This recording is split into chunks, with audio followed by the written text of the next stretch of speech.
Hello class, welcome.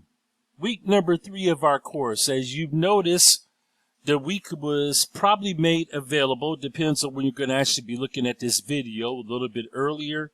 I decided to make it available on Friday if you happen to be watching this today, which happens to be September 2nd. As you know, this happens to be Labor Day weekend.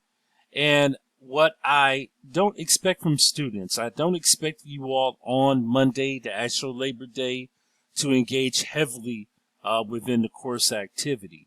Mainly by it being a holiday. Enjoy your time, enjoy your weekend, whatever plans that you may have, okay, with family or with friends. Definitely take advantage of that. So I recommend Tuesday. And just a protocol, as it's gone for the last 2 weeks within our course. You want to first of all look at the lecture material, and I will always provide these lectures, as I mentioned, on a weekly basis. And what I did here is to get an understanding of cooking measurements and conversions. Okay, we are talking about cups, we're talking about ounces, and we're talking about pounds. We're also talking about tablespoons and teaspoons. I provided a very informative video that I want everyone to take a look at. Now, this video happens not to be me, but it's another facilitator that kind of really breaks down the understanding of cooking measurements as well as conversions. And this is something that I will happen to do throughout the course of the weeks, where I may do exemplary videos. We can pretty much call them that, mainly from YouTube. Giving examples and illustrations from other facilitators and giving their narrative as well as their point of view. So take a look at this video as with the lecture I provided. Once again, some of this is textbook material, and then also it's me elaborating, okay, based on what's written within your textbooks. And I hope, as a reminder, everybody's been doing this. It seems like I've been looking over the week 2 content, that everyone is reading the chapter text. So the textbook, and I know that I may have like a new student or two that's been added on to the course. By all means, reach out to me if you have just been added on. You can actually review the textbook by going to the required text or required course materials right here. And the textbook happens to be a virtual source textbook. All right, and the name of the textbook is Foundations of Cost Control. Once again, that's for maybe 1 or 2 students that have just been added on within the course of this week, or maybe within the next, or within the last couple of days. So, what we're going to do this week, view the lecture material as we talk about unit and recipe conversions. Think about yields. Okay, when do we have to take away in terms of substance? Okay, when do we take away a certain ingredient? Okay, and that's to compensate. I think I had maybe mentioned this last week in terms of yielding as well as inventory. Okay, when you yield certain ingredients, that also helps to control inventory cost as well. So I just provided here some abbreviations, okay, and with many of you all that are in the hospitality industry, okay, that have cooked, that are in the restaurant industry, a lot of these abbreviations are already familiar to you. For example, okay, the abbreviations for teaspoons, tablespoons, cups, pints, and quarts. Gallons, for example, if you look at quarts and gallons, just think about the grocery store. When you happen to go in and purchase a gallon of milk, or a quart of milk, or a pint of milk. All right, milliliters and liters, okay, as well as ounces.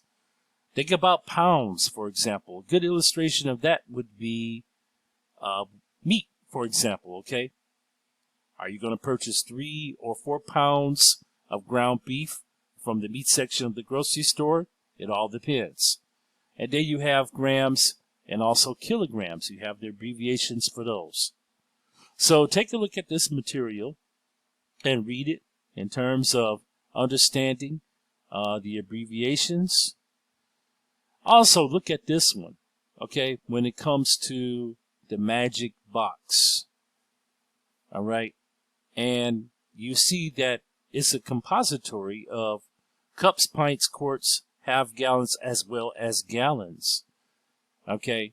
And it's formed, the magic box, by memorizing those actual order of units.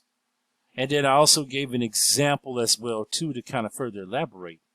Okay. In terms of ratios, columns, pints, quarts, and then also the interpretation of what a gallon would happen to be. And then, of course, calculating yields. Okay. And these are formulas and factors. This is really kind of basic math. All right. Nothing very complicated. Like I said, within this course, we're going to be using a lot of examples of calculations. We'll be doing multiplication. We'll be doing division. We'll be doing adding and subtracting. This is not, again, calculus or algebra related or anything like that. All right. But if you transition from an old yield to a new yield, for example, and I just gave an example of that. And this is something that chefs happen to do, what I had mentioned a little bit earlier. Okay, again, when do you take away from a recipe or from a certain dish, or when do you happen to add on to it? You have to yield a certain ingredient or substance. So again, as I mentioned, just think about this. Think about the adjustments. Think about the recipes. Think about the preparation of various dishes.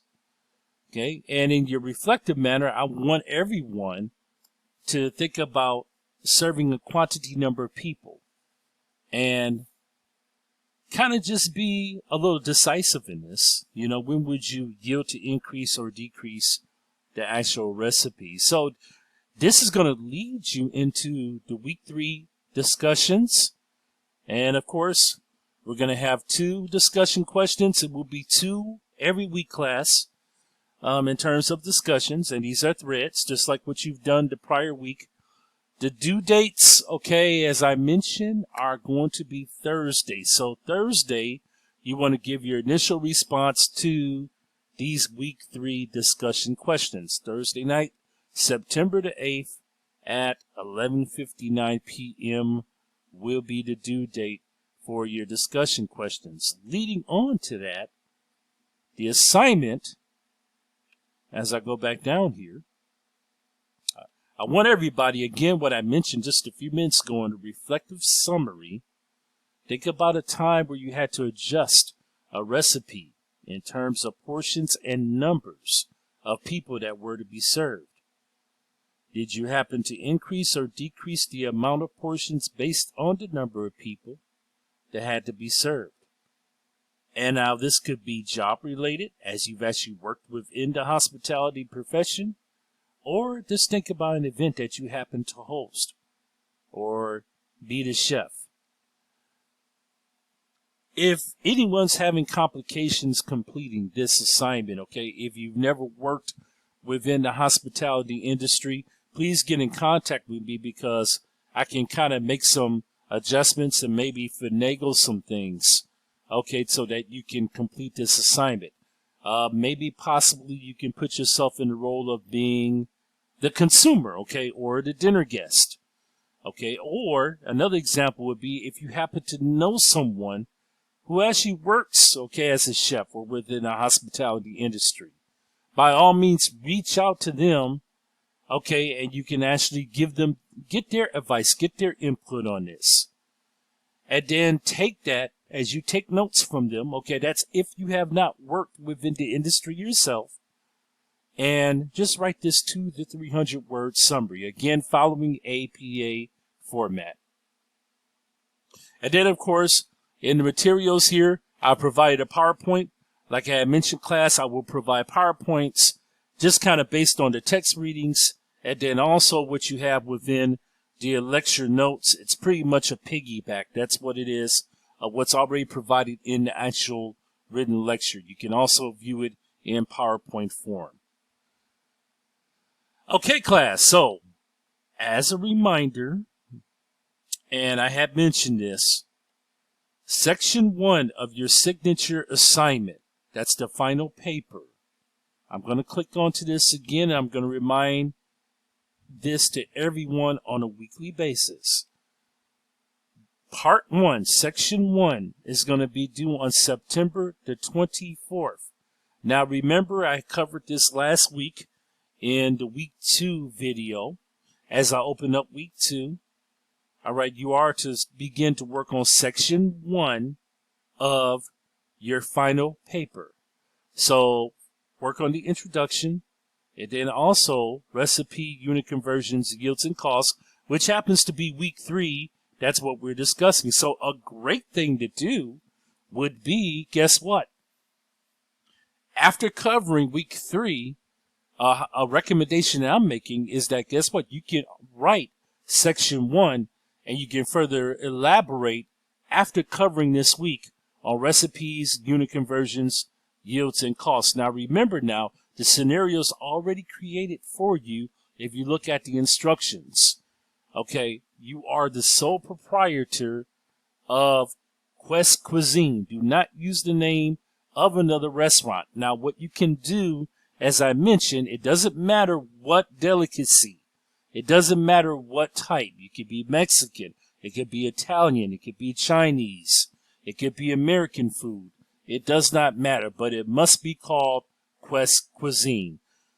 So, want everybody to really do some strong reflective and critical thinking, and then also follow APA format. I had discussed the structure of the paper and what I'm expecting, and then you will have a reference page at the end of the paper. Don't worry about that right now, of course, but definitely, okay, I want a complete reference page towards the end of the semester when you submit the full paper. But please cite your references by all means. By all means, do that. Cite your references.